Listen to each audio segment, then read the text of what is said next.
What's up, friends and foes? Welcome to Let's Get Nerdy. As always, I'm your host, Corey, here with the Spider-Man and my guy in the chair, Wyatt! The world's finest co-host, Wyatt! Tell them what we're doing today. Today we're talking about Spider-Man, specifically the Tom Holland movies. All, 4 appearances and getting ready for the new one. If you're including the non-Spider-Man movies, that's like 5 or 6, actually. 5 or 6? Wait, what? Because Civil War, Homecoming, Endgame, Infinity War. Oh, I wasn't even thinking about the Avengers movies. And then, so.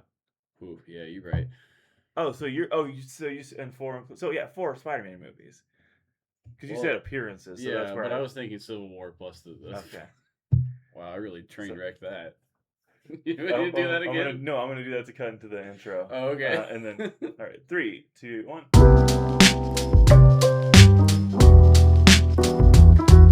That's right. We were going all the way back to 2017. 2016 for a little bit, if we're going to talk about Civil War. Briefly. Yeah. Homecoming, Homecoming, Far From Home, No Way Home. I believe all directed by John Watts. Is that correct? I don't know about No Way Home. I think No Way Home was it? Yeah. Okay, remember. I'm not sure. I don't remember. So with that, we're gonna kind of knock it off how we've kick it off, how we have the last couple videos. Why I'll let you start kind of about if you have any history or nostalgia for these films, even as recent as they are. I've never seen them. Yeah. So I saw all of these in the theaters, and I remember being really excited for all of these. Yep. Far more so than the Amazing Spider-Mans. Yeah. I think this was like pretty much like height of the MCU excitement, maybe. Yeah. Like that. It was like that time period. Well, I guess No Way Home not so much, but the first two definitely were in that like prime MCU time slate. But yeah, I saw all of them. I think more than once in the theater. I know I at least saw No Way Home like 3 times or 4 times in the theater. I remember seeing Civil War and stuff, and what was it? You said 2016? Civil War was 2016, and then Homecoming was 2017. Yikes! That's the year we graduated. It was 2016. Yeah, I remember because I. Do you remember how I dressed when we went to see Civil War? No, I do not. I was in my I had a black suit Spider-Man costume on. And the security at the theater we usually go to is in like one of the open air malls, and the security got really mad at me because I was in a Spider-Man costume. So obviously I had my mask on and I was jumping on things and running on things, and it was literally just this dude who like stepped out and looked at me and went. And I was like, okay. And I took the mask off and I stopped doing it. I was 18. I can't imagine why he would be upset about that at all. But yeah. What's funny about the Spider-Man of the Civil War, I guess. The Spider-Man of the Civil War? Yeah, the Spider-Man of the Civil War. In talking about Marvel Civil War, not like a... That makes me think there was a Spider-Man in the like the 1860s. Yeah. Well, there's the web slinger, the Cowboy Spider-Man variant. Oh, I guess, yeah. So I don't know what side of the Civil War he would have been on. Fingers crossed, but I mean, that's not the conversation. Surprise, we're writing a Spider-Man story. No, I actually I actually remember being the first time watching Civil War in theater, being a little bummed out because they had advertised Spider-Man beforehand, and he was so part of the marketing, like. The first Civil War trailer literally ended with the Underoos and him landing and being like, Spider-Man's here, motherfuckers. Yeah, that's true. Like, I remember it didn't ruin the movie for me because I recognized it was still a really good movie, but the whole time I was like, where's our boy? Where's Spider-Man? Where's Spider-Man? And, and then he shows up, you're like, that's Spider-Man! And then he's just gone for the rest of the movie. Yeah. And for the rest of the movie, you're a little bit like, is it coming back? Yeah. You guys got any more of that Spider-Man for me? Give me a little bit more of that. That's one of those. Civil War has actually aged better for me the more I watched it because I have gone in not expecting more Spider-Man. That's fair. Yeah. I fucking love that movie though. Yeah. Oh, Civil War. Yeah. Yeah. And that's a perfect use of Spider-Man in the MCU. Like that's a borderline perfect introduction. To Spider-Man in the MCU. Yep. I think they did a fantastic job with that. And I like how Homecoming follows, from the like from Oh yeah, his departure in Civil War. Like it yeah, just picks up perfectly. Like how Rocky 2 picks up after Rocky. yes. Spider-Man: Um, Homecoming. People often say is the Rocky 2 of the Perfect, perfect. MCU. It's a perfect no. Yeah, no, I like how it transitions so seamlessly, pretty much, and Yeah, I really, really like Homecoming. Homecoming. I definitely don't want to say is a perfect movie, No, but it's such an easily watchable movie yeah, because there's such a energy to it and so much. It's so fun. it is fun. Yeah. Um, you know, that cast is so great. I think Tom Holland Spider Man, in terms of if we're comparing all of the different ones, Mm-hmm. has the best surrounding cast. Oh, I think so. Yeah. Because in that first one, like Ned Leeds, I always forget the guy who plays him, does a fucking incredible job as the best friend. You got the dude. I love this version. The take on Flash Thompson, Yeah. because like it feel like this cast actually feels like people who went to high school. It does. Because I Yeah. think at the time everybody was like, because I think Tom Holland was like what 17 in Civil War, so like he would have been like 18, 19. Maybe. He was really Yeah. young. Yeah. uh, and like these ones feel to me the most accurate to what it was like Yeah. being in high school. It does. Yeah. Yeah. Especially the scene that like uh was it when Ned meets Peter at his locker and is talking to him about the Death Star that they got to build after, with, and like they turn around and there's like the three girls that like go, That feels like such a conversation that we would have had in high school. So Like... it reminded me of a conversation we had in high school. It was I think freshman year, when you and I were talking about, and like we were talking about Battlefield, Okay. and we were talking about how much we loved it was the time of Battlefield 3 and how much we loved Yeah. that game. Yeah. And this dude, um, I won't say his name, but I'm pretty like this dude who was like a jock. You'd probably describe him, was Okay. like, so like he was like, so what is like what's so much like what makes Battlefield so much better than Call of Duty, And we were like, well, it's a lot more technical. It's a little bit more like there's more strategy going on. Like not only are you running and gunning, but you have like vehicles and you have And he goes, oh, so it's like a nerdier version. And we were all like, no, yeah. So that reminded me of that moment. That's... I don't remember that, You but don't that's remember pretty... that? No, I do Okay. not. So yeah, I very much enjoy the cat, especially we've talked about her a little bit already in the previous videos, and her name is escaping me. She plays Aunt May in Oh, this one. Marissa Tomei. Marissa Yeah, Tomei. yeah, yeah. I think she does a great job. She does do a very good job. Yeah. As like this version is the first version that feels like it's an actual aunt Yeah. of a child, Yeah. not like no offense to Sally Field, and I always forget who plays her in the Raimi trilogy, who feels like grandparents. uh, Yeah. Yeah. um, Yeah. Marissa Tomei does feel like she feels like an aunt, more than a grandmother, yeah, of course. But yeah, um, no, she does a really good job, yeah, and I kind of wish there was more with her, yeah, which I know kind of sounds weird to say. Like I wish there was more Aunt May, yeah. but I don't know. I just think there's more they could have done with her character, and like the does she do the food pantry in this movie, or is that just Um, in the game? I don't remember, but so she does. Yes, well, sorry, not in Homecoming, but in No Way Home, and Far From that's Home. right. Yeah, Because in yeah, Far From Home, because there's Norman's there. Yeah, well, yeah, and then at Far From Home, yeah, there's a charity event yeah, that Spider Man's at. yeah. Okay, yep. So yeah, she's involved with that, and like that's actually almost where, and this is way more jumping around. Uh, like I almost kind of wish there was a little bit more of that theme of her like being the one to instill into Peter of like That's helping people. I guess that's what I was trying to get towards, was that I think she really could have done a lot for him in that regard, and like Yeah, showing him like this is helping people is a really good thing, and yeah. Well, and then I think that would have reinforced in No Way Home when she's like, "No, you gotta have to help these yeah, people," and like, um, I guess this is a weird criticism that I was gonna wait till for us to talk about No Way Home, but I'll just put it here now. I don't kind of think she should have had. I don't think she should have said, "With great power comes great responsibility," Really? because it does like that level of poeticness from doesn't really track with this Aunt May. Um, like because she's not really spoken like that in any other scene and throughout the whole trilogy up to that point. I actually think it would have been more fitting if, because what does Peter say to Tony when he first meets him? When you have like when Uh, if you have the ability to stop something and a bad thing happens, yeah, that's equally on you. yeah. I think it would have been way better if she had said that, and when like he meets the other Spider-Man, and like they're all having their emotional catharsis.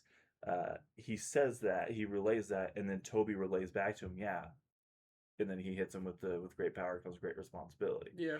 I personally, writing wise, I think that would have just fit tonally a little bit more. But I also understand, wanting to have that iconic Yeah. quote. But I think I think it would have been really cool for Toby to have delivered it in that regard, especially that would have been really cool. yeah, And I think that would have worked just fine too.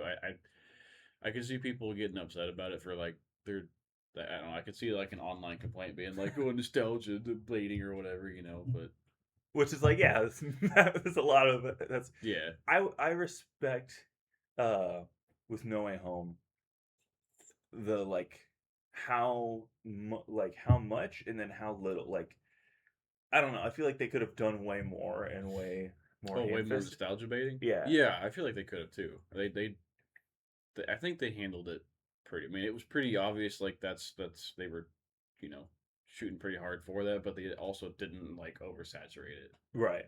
At least I don't think they did. So um so with that, let's take a step back from the No Way Home of it all, yes, and we're gonna kind of segment it probably to talk about Homecoming and Homecoming and Far From Home yeah, as their own kind of package, and No Way Home as its own thing, because I do feel like they're separate enough that they like weirdly enough they don't feel part of the same conversation. Does that make sense? Uh, I don't. that's fair. I don't know. Yeah, Yeah. I mean, I can see that though because Okay.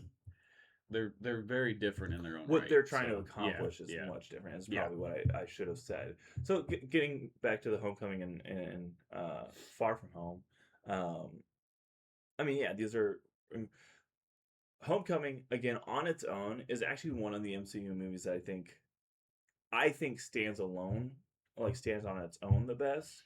Where it feels yeah, tonally, it feels independent. It doesn't like there's a lot of the MCU in it and that DNA, but it doesn't feel entirely yeah. like the same. It's not so cookie cutter, Right, right? right. And Far From Home, I think, unfortunately, um, Far From Home is a movie I feel like weirdly enough I have a lot of affection for. I think I'm a lot higher on it than most people, Mm-hmm. but unfortunately I think is the one that is most reliant on the MCU, Yeah. because especially that was apparent to me this last time rewatching it for this video. I usually have only watched it when I'm doing an MCU rewatch, Mm. and so it does feel like such a cathartic like release of everything that came from Endgame, right? Like, Yeah. and so I do think like when you watch it just on its own, it loses a little bit of something, in my opinion. I could see that. I definitely. I mean, to me, I think it's the weakest of the Holland movies, Hmm. and it's the one that I really. It's the last one I would want to go back and watch. That's Uh, I guess yeah, kind of in the same context. I would probably only really want to watch it. Not really only ever, but like generally, I would probably only watch it during a rewatch, or if I yeah, was trying to watch them all, yeah, for whatever reason. I would. Yeah, I don't know. I hadn't really thought about it like that, but that is a good point. yeah. Um, Homecoming though, I think like I've watched that several times Oh, since then. Homecoming is the perfect Saturday afternoon. Like you don't really have Yeah, anything going on. You just want to throw something on the TV. yep. Perfect. Like Homecoming, I would sit down, start my rewatch, love it. Far From Home would come on, and I would be okay getting up and doing some laundry or something, and like I have a feeling that's exactly what happened. maybe so. That might be what happened. No, Um, but yeah, then I would, yeah, I don't know. It's kind of unfortunate because like I fucking love Mysterio Yeah, so much, I but think they did a really good Mysterio. So like that's where like I think Far From Home is still really good, and I really enjoy it. I do love the taking them that cast and having them run around and do shenanigans in New York, in Europe, right? Like, um, see, I think that's what I don't like about it actually. really. Yeah, I don't like, I don't know, I didn't enjoy that at all. Like it has its own, I Mhm. guess, charm to it, but I I think maybe because like I was wanting just to see Spider-Man in New York and like swing and like just get to be in his own environment and stuff. And it felt like we haven't way up to that point we hadn't really gotten that because it was like Germany and Civil War and then DC and Homecoming and then they were overseas and Well, it's I think there was still plenty of the like New York swing around in New no, I York need in more. I need more. I'm greedy. Homecoming, and I get that, but like I also get the argument that Far From Home is what the at this point would have been the sixth Spider-Man movie in how many in like 20 years? Uh, no, it would the three. That would have been the seventh one, right? Or am I Uh, miscounting? One, two, and three, Raimi, Right, both amazings. ASM two, Homecoming. Yeah, it would have been the seventh.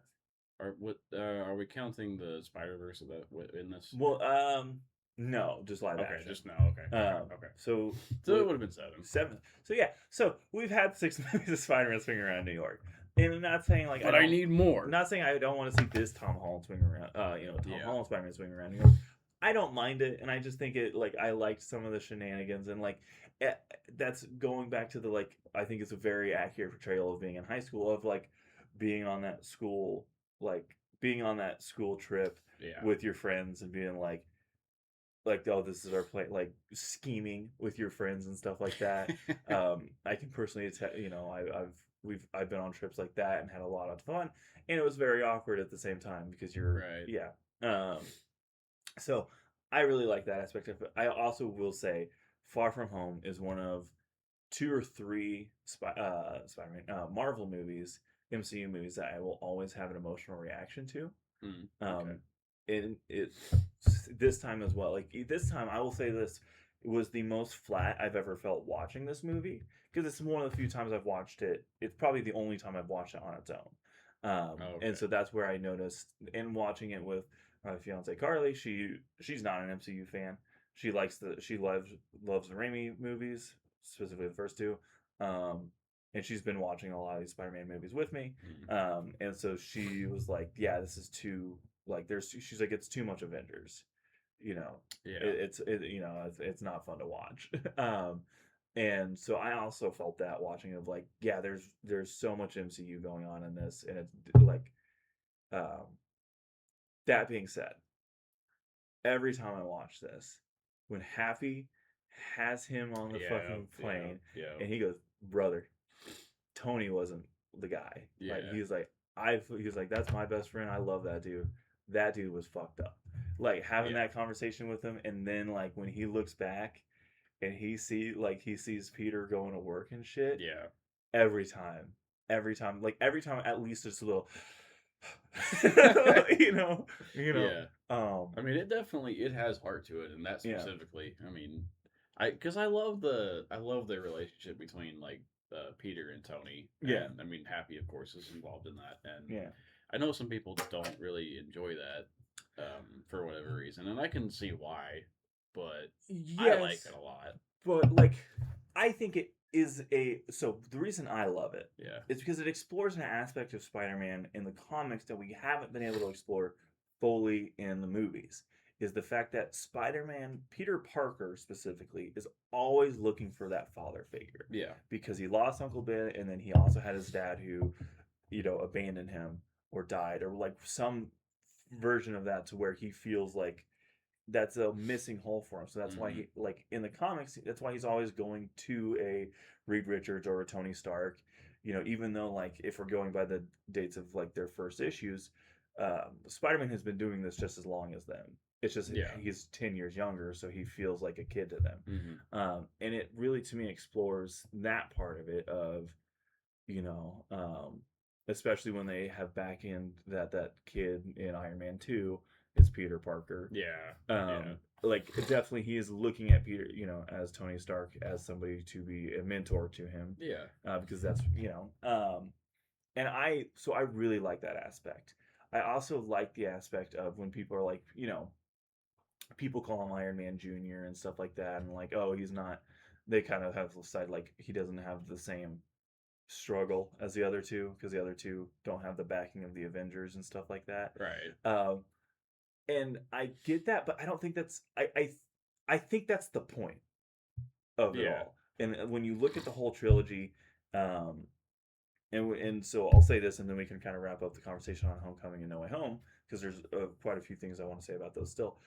When you look at the trilogy, to me, the story is he is a Spider-Man that has everything he wants. Yeah. He has the girl. His Aunt May knows he's Spider-Man and she's cool with it. Yeah. He's a part of the fucking Avengers. This is Spider-Man who is getting everything he wants. Yep. And it still fucking ends awfully because he's Spider-Man. And that's like, it's the same, to me, it's the same thing as when Dan Slott takes him and makes him puts Otto Octavius in his body and makes him this billionaire who has Parker Industries and he's finally successful.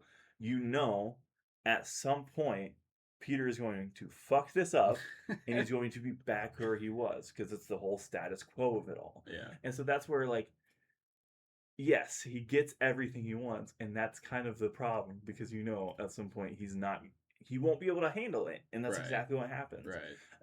And that's where like you'll hear people be like, oh, I don't think this was the plan since the beginning, right? Like having everybody forget him and all that. Yeah. I don't think that was the exact plan, but I think the broad brush strokes of where he ends up was always going to be where he ends up. Yeah. Oh, I because think so that's too. just the fucking burden that is Spider-Man. You know? So well, it's kind of interesting just to give him everything that he wants and has been like aspiring after, and then just to take it away. Yes. And put him back down to bare bones Spider-Man. So yes. So now that when he's in the single bedroom apartment and he's got nobody else, there's the added level of tragedy because he's had everything. He knows what it feels like. Right. I mean, and I what? So no, you go. No, I think we have a lot of the same thoughts on that, so I'm not gonna egg onto it too much. Because I was gonna bring up that conversation of basically what you just said, but I guess I don't love that, like, everyone's memories just got erased, but at the same time I'm like, what else do you do? Yeah. I don't know how else you would circumvent the Far From Home ending. Yeah, but I respect that so much because they take that from like the worst Spider-Man story of all time. The One More Day. Yeah, but they did it well to where people are like, awesome. I mean, when I say I don't love it, I don't dislike it. I'm fine with it. I like it still, and especially like how the scene plays out in the movie. It's very emotional and stuff. Yeah. And going forward, it's going to continue to be emotional. So it's not like it's just an empty like I don't know. Here we go. Yeah. We're just going to do this. I mean, it has weight to it. But as much as I love these movies too, the suits have been a little bit like lacking though. Really? Yeah. To me, anyway, they're not bad. They're not. Well, the Iron Spider suit I don't like. The Iron Spider suit. The more I see it, the more I don't like it. It's kind of garbage. It didn't need to be more than the fucking Iron Spider suit from the comics. It could have just been the red and gold. Yeah. And that would have been so cool. That would have been so cool, and then would have fit in with the whole Iron Man thing. Iron Man and Tony's ego of like everything has to be my colors. Or it could have even been, which I would have loved, the what is it, the Mark whatever from the comics, the silver suit. Oh, the Mark II silver. Mark II, yeah. I want to say 2, but I didn't know if that was right or not. But yeah, that would have been cool. Yes, there's still a chance. That's one of my favorite suits. There's still a chance. Yeah. but I don't. They just haven't had, to me, I guess, like the charm that the Yeah, like there's. Toby suit or an Andrew suit has had. I get that. The ASM2 suit, I will say. Yeah. Um, so I like the homecoming suit. I do think the homecoming suit has too much of the the MCU design language going on, where Yeah. everything has to have some kind of lines and Mm-hmm. like they're so busy. I think the Far From Home suit with like the black and red, I think that one looks really sick. It's better. Uh, and I I, think yeah, it fixes a lot of what I don't like about the initial homecoming suit. yeah. Yeah, I mean, I like it more than the homecoming suit. I like the blue and red more Yeah, personally, but you're right. It has too much of like and the hard cut lines and like it just shit that just doesn't. yeah, It makes sense because Tony designed it, yeah. but At the same time, at the same time, yeah. Come yeah, on, just give us just give us the spandex, which they did, which they did. Oh, They're yeah, doing. it seems like they're doing in Yeah. Brand New Day. Um, I will say it will forever bother me for Mhm. some reason. Every time I watch No Way Home and you see all three of the Spider-Man together, Yeah. it bothers me that they're not all three in red and blue. I know. It I always, know. like every time. So actually, and so that kind of will lead into some of my other thoughts for No Way Home. So yes, Victor Toombs, Michael Keaton as Victor Toombs, right? Is that correct? Why does Victor not sound right? It might be right. The but... Toombs doesn't sound right. No, Toombs is right. Oh, the Toombs is right. Yeah. I don't think Victor's right. Now I gotta look it up. Now we gotta look it up. Hang on. Adrian Adrian Toombs. Yeah. What? Yeah. Victor. Victor Von Doom. That must be it, but I feel like That's like a. there's another Victor. Is there like another Vulture? I think there's another Vulture. I know there's more than one Vulture, but hang on. Hold on. Please hold. This is like where you cue the elevator music. Yeah. No, yeah, Michael Keaton did fantastic. Yeah, but like specifically, I remember in the theater, the like stomach drop that I felt when he opened the door. Yeah. And it was I know. And like they played that scene so perfectly of the like they really did. What's going on, Pedro? And like that's one of the like that was such a legitimate like feeling of like just dread of like, oh no. Oh yeah, well it got bad. Yeah. So yeah, and you're right. They did that so good because I didn't see that coming at all. Yeah. And I like you just said, I remember seeing that in the theater. So. Yeah. And then like the tension of the car ride when they like, him figuring it out and like the like green.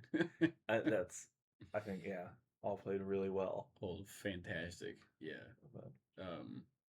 Yeah, definitely one of the best castings as far as villains go, in the MCU and I mean even in Spider-Man movies. Really, I mean he's. I think you could put him up there with the top of the top. So. Oh yeah, I like Alfred Molina and Willem Dafoe. Yeah, I think so. I mean, but from like a really like a different, a less cartoony perspective than those two. Yes. So yeah, but still very very fitting and like as much as I like Jake Gyllenhaal, I don't know that he's the. I wouldn't put that casting as high as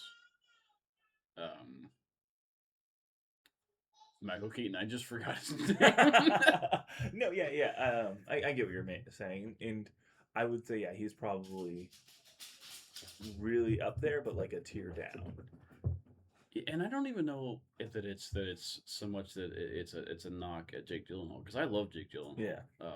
But I think maybe more so in like how they wrote his character that I don't like. And maybe because that's kind of what you were talking about with Carly mentioning like it's too Avenger-esque, Yeah. And there's too much like.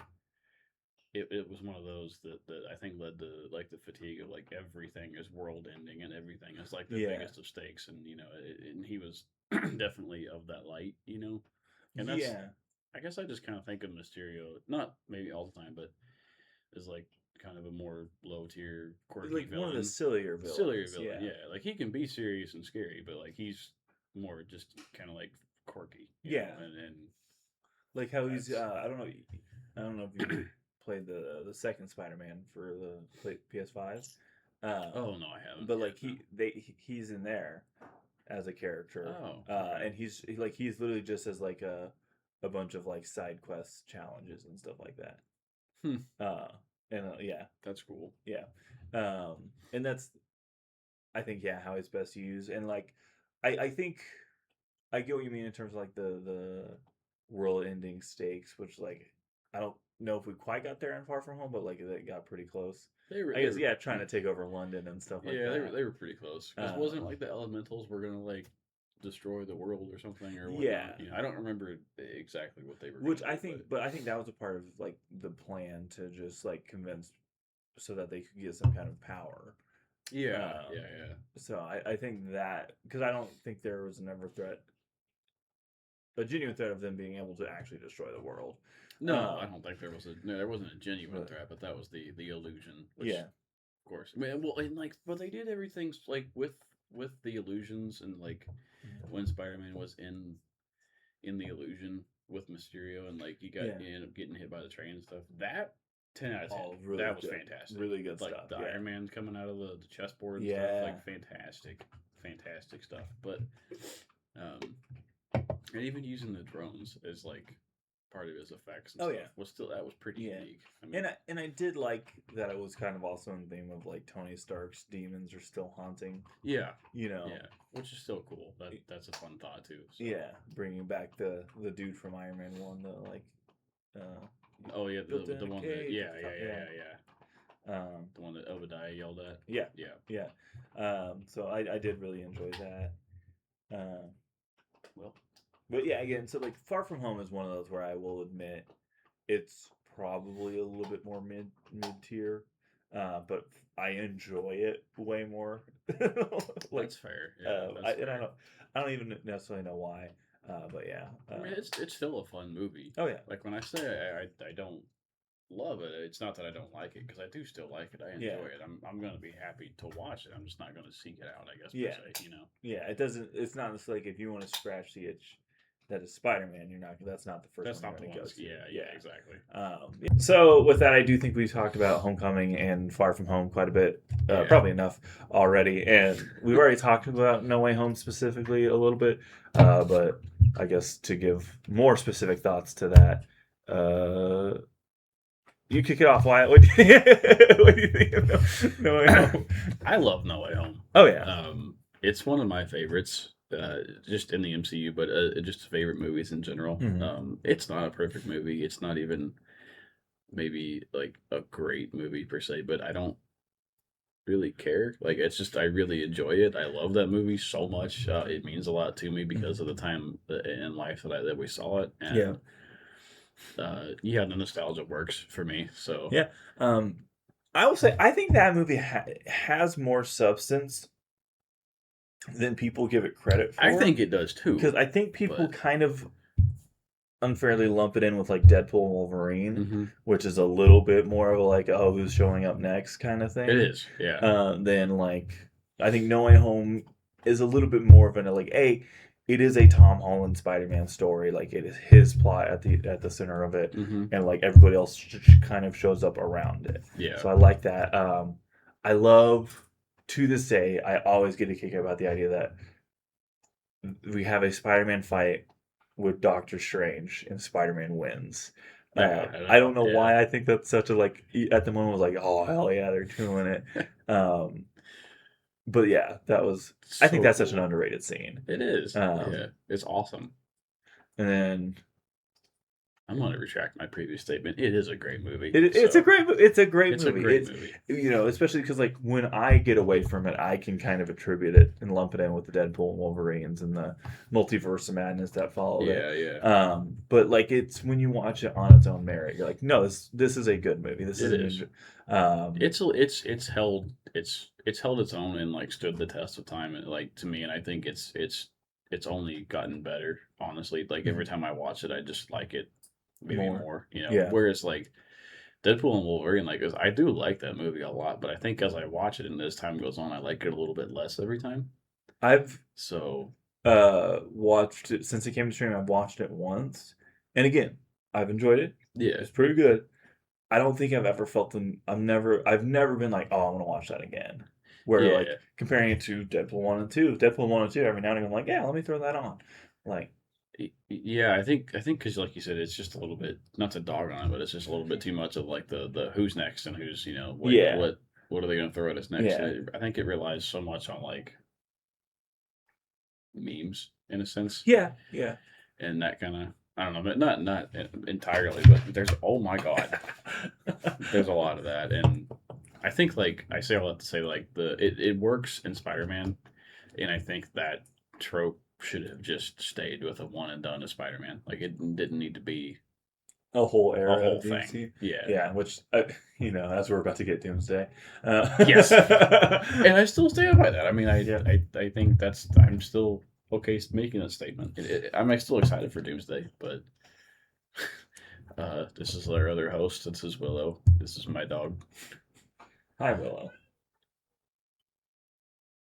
So, let's talk about the villains of that showed up in No Way Home, which I guess I'll start this off because that is one of the things. Very impressive. I love seeing Alfred Molina back. Love seeing Willem Dafoe back. Yep. Love seeing Jamie Foxx back and kind of being redeemed. Yep. Sandman is still an idiot. Sandman. He spends like most of his time in this movie going, "What are you doing? Stop it! Don't do that." I mean, they kept it true to the character. Yeah, and then Lizard was Lizard in this. Still disappointing. I think they gave him the perfect amount to do, which is not that much. Yeah, which is also a shame because Lizard is also one of my favorite Spider-Man villains, and I'm sure that'll come back around. We'll get a better version of it at some point. So yeah, but that's kind of unfortunate because Lizard is definitely one of my favorite Spider-Man villains. Mm-hmm. But I guess, like, I hope we get to see a better version. Like, I want to see like a '90s McFarlane Lizard with the lab coat and everything. Yeah. But I guess my question / concern with that is that, like, do you think that because now this Spider-Man Holland has seen these characters, is it gonna take away from down the road if we get like a Green Goblin or a Sandman or a Lizard or something like that? Is it gonna, like, from an audience perspective, but also like for him as a character? So Green Goblin wise, I think probably yes, because he was so significantly used here. Yeah. I don't think the Lizard is such a definitive version or performance of it that like we'll see it again. And then with that, even beyond Tom Holland, I don't think I don't think they will ever stop making Spider-Man movies. No. So I think. No, but I meant like in the context of like just Tom Holland's like. I think they could do it in a way that's like, he's like, where he could even acknowledge like, it's like the Andrew Garfield's guy, but different. Yeah. Yeah. But I also just think there's so many others. Like, so if we're doing it for Tom Holland specifically, there's so many other Spider-Man movies, like villains to pull from. Yeah. You don't necessarily need to go back to the Will of the Lizard. Oh yeah, definitely. So. Yeah, I mean they could do like Rhino would be really cool, or like a really cool Hobgoblin. Yeah. Ned Leeds. No, not Ned Leeds. So when it comes to, I will say with the villains, one of the things that one of the points that I was going to make was it. One of the other things, because I mentioned, Tom Holland being in the red and black will always bother me a little bit. Mm-hmm. It's always going to bother me that they stopped at 5 villains for this movie. Is there only 5? Because it's Doc Ock, it's Green Goblin, Green Arrow, Green Goblin, Electro, Sandman, Lizard. It's 5. It's 5. Yeah, you're right. And so it's always gonna bother me that we just can't get the one extra guy. We can't get a Sinister Six ever. Yeah, they teased it in the Garfield movies. Yeah, but that's what I feel like. Because like it literally was like, I feel like that was one of those movies for years you would always hear about. Like Sony's still playing their Sinister Six movie. Yeah. And we couldn't get it. We could get the 3 Spider-Men together, but we can't get one extra villain. It's gotta happen. Even if it was like Dane DeHaan back as the other Goblin. The other Goblin. The what now? Amazing Spider-Man 2? Oh no, we don't need that. No, we don't. You tell me you're okay with Electro coming back and getting improved? That's fair. But other than that, like I do think all the villains were used well to their extent. And no, yeah, I think they were all used very well. I mean, it didn't take away from any of their characters. I mean, it improved all of their characters. I think, or at least it gave new life to them. And like we talked about in the last video, like it made the Garfield movies better. I think at least it gave a new appreciation to me for Andrew Garfield's portrayal of Spider-Man. That's specifically what I'll say. Specifically, yeah.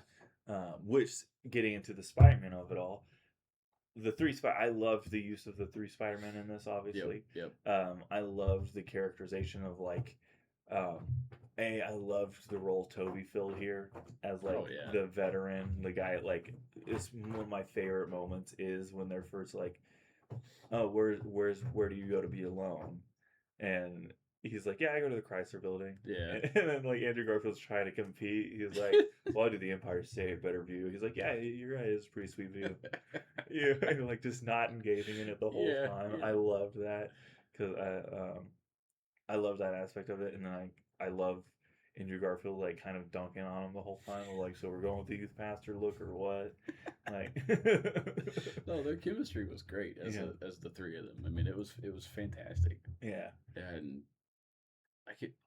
it was really cool to like the build up to the movie and stuff because I really like it was pretty poorly kept secret that this was happening.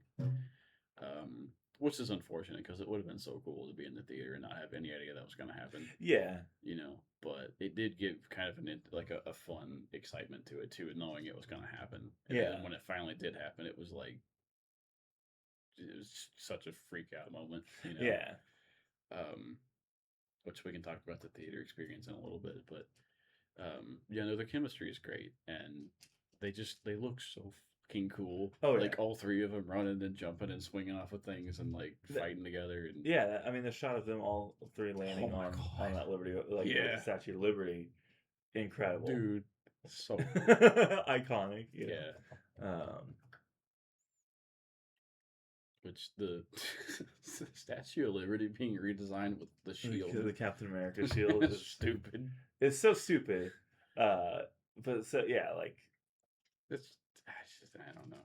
Well, I love it because it communicates to the weird change, like the weird background changes that are like that I feel like are a theme throughout these 3 Spider-Man movies of like, in the first one you learn that's how we learn that Tony Stark is moving out of the tower and somebody else bought it. And then in Far From Home you learn that like it's not even Nick Fury that's on Earth. So what does Nick Fury do? Like, I don't think that is who's putting a Captain America shield on the Statue of Liberty is an ongoing mystery, but I just think it's like in that theme. It's the Skrulls. It's the Skrulls. They make all the decisions. They make all the probably so. Yeah. That's how a Secret Invasion is going to come back around. Yeah. But I'm trying to think of what else to talk. I mean, I guess just like I want to give a little bit more praise to Willem Dafoe, like his Green Goblin, because he did, which we knew he was going to do fantastic because he is fantastic, but he did such a good job. And like the hallway fight is incredible, and the tension building up to that, like the Goblin making way finally to that the power bomb through the floor, dude, and then how many times they use straight up like the movements of the video game. Like Tom Holland specifically saying like he had played the game and was like, these are the moves I want to do in the movie. That's so cool. It's so fucking good. So cool. And like I watched a video talking about the hallway fight and like how Willem Dafoe was so like in character, it kind of like freaked people out when like Tom Holland was like punching him in the head and stuff, like when he's being held up and he was just like laughing at him. It's so good. I don't think there'll ever be a better Green Goblin. No. And they even did the purple a little bit too. Yeah, they fixed the suit. Yeah, but then they gave him the goggles, which I didn't like at one point. Yeah, but I think they have to explain why he's like, because he has to fly the glider. But what are the goggles got to do with to fly in the glider, though? Because if you're going through the air, you don't want. You ever ridden your bike? No, I know, but I guess I wish they just wouldn't have broke he wouldn't have broke the helmet. Oh, That's what I'm getting at. Just like, done the thing over the. Yeah, just like let him wear his helmet, Yeah. But. What do you think of Electro's redesign? I liked it. Much better. Much better. Yeah. Yeah. The yellow instead of the blue for one is way better. Yeah. I mean, Doc Ock was pretty much the same. Doc Ock was pretty much the same. It was cool that like he got to almost redeem himself a little bit. Oh yeah, well yeah, completely like. Oh yeah, wait, not even a little bit, like completely. Even and like ending it with that little interaction of like him and Toby. Yeah, it's like it's good to see you, my boy, or whatever. Yeah. It's very cool. How are you? He's like trying to do better. I love that we get like little tidbits of kind of what's going on with the. Yeah, you get a little bit of a view into their worlds. Yeah, through what they say and stuff. Which I kind of hope is how they leave it. I don't really, unless they do a movie for them specifically. Like I don't want them to bring them back into the MCU necessarily. I think one of them is going to be back for, if not Doomsday, Secret Wars. Probably so. And if they do, like I just hope they do it with care. Yeah, and don't just overuse it. Till they're 90. Till you're 90. But yeah, I would love to see each of them get their own like continuation of their franchise. I don't think it's gonna happen, but I would love to see it. So I could see comic books of it happening. I think if it was going to, it would have already.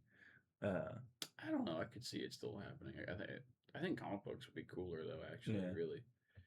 I wish they would do that now that you say that. I hadn't really thought about that, but they did that for the cartoon, the '90s cartoon. It has its own series. So. Well, that's it. Initially, I think they initially did that with like X-Men '97. Like, there's an X-Men '93 comic book. Oh yeah, that's right. Yeah, But so you're telling me there's a chance? But sorry. No, you go. I was gonna say like the themes for the movie. Like I love how it like all three themes are kind of interwoven in the main. Oh yeah. Oh, the soundtrack, the score for all three, because it's all three Michael Giacchino. Yes. Yeah. Like the score consistently for all three of them are great. It's fantastic. I mean, even the Civil War song. I mean, everything for the Spider-Man, the music which I guess has been a pretty consistent theme throughout all of the Spider-Man movies that we've gotten. It's been great. The music has been top notch. Yeah. So, and I did want to talk about before we wrap this up because I know we got to be getting close to being done.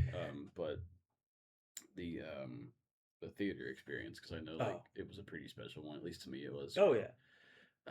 We sat down. We sat outside of the theater for like 20 minutes afterwards, just feeling like that was insane. Yeah. Like just shell shocked, not even talking. I don't think we were talking. It was so cool. Yeah. But like I was living out of state at the time, and like I drove in to see the movie. Yeah. With Corey, and like we, went to the movie, and like it was a packed theater, and the crowd was so into it. Yeah. Which was incredible. I mean, that's always. Oh yeah, there was so many people like dressed up as a different version of Spider-Man. And I want to say this. Okay, go ahead. This is how much I'm willing to see these movies with you. Yeah. I had a back row ticket to that showing that we went to. Oh, that's right. And I was like, because we had like, I don't know, we weren't communicating very well about it. So I was like, I'm buying my ticket because this shit's going fast. And then you went, hey, I got our 2 tickets. You're like, I got us our 2 tickets. I was like, oh shit. And so like I refunded mine, and then and I was like, where are they? Like, where are they in the theater? You were like, they're pretty far back. And I was like, okay, cool. And I so I like refunded mine, and we get there. I forgot about this. And Wyatt is like looking up in the top half of the IMAX theater for ours. And I was like, wait, Wyatt, what section, what row? And he was like, I forget which one, but I was like, yeah, Wyatt, they're down there. And so we were like in the so that's how good the movie was. We were in the bottom 3 rows of it and still had a great time. Yeah, I forgot about that. That was unfortunate. But But just like getting to be in the theater with people like reacting when Toby and Andrew came on screen, and like there was cheering and there was crying and there was. And it wasn't like super cheesy or annoying kind of like. It was very genuine feeling. And then like driving back, my drive back home, like as I said, I was living out of state, was 6 hours, and I listened to the Spider-Man theme songs quite a lot on that drive. And then I think even like we walked out of the theater and walked down to, like you said, we sat for a little bit, and then we ended up walking down like to where their vehicles were at. But there's a big screen there.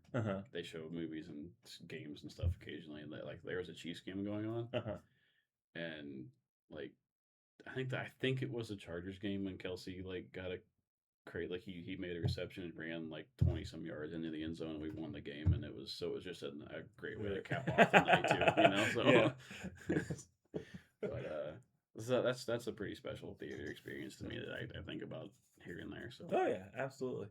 So I think that's about it for me. I think that's about everything we have to say about the Tom Holland trilogy. Do you want to real quick on the spot rank all three of them? All three of the Holland movies? No, all three of the Spider-Man.